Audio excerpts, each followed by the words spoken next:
সহযোদ্ধা এনসিপি সদস্য সচিব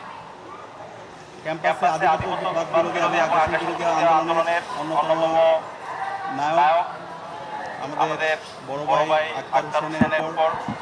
নিউ ইয়র্কে গতকাল সন্ত্রাসী নিষিদ্ধ আওয়ামী লীগ এবং তার দোসররা হামলা করেছে এবং একই সাথে আমরা দেখতে পেয়েছি ডক্টর মোহাম্মদ ইউনূস বাংলাদেশের প্রধান উপদেষ্টা ওনার সর্বসম্মতির উপরে সন্ত্রাসী ছাত্রলীগ এবং নিষিদ্ধ আওয়ামী লীগের সন্ত্রাসীরা হামলা করেছে। আমরা এই হামলার তীব্র নিন্দা এবং প্রতিবাদ জানাচ্ছি। আমরা গত এক বছর ধরে জুলাই বিপ্লব পরবর্তী বারবার বলছি, বাংলাদেশে যারা ফ্যাসিবাদ কায়েম করেছে, যারা জুলাই বিপ্লবের সময় গণহত্যা এবং হত্যা চালিয়েছে এবং ক্যাম্পাসে নির্যাতন নিপীড়ন করেছে, পিলখানা হত্যাকাণ্ড থেকে শুরু করে গত 16 বছরে যে হত্যাকাণ্ডগুলো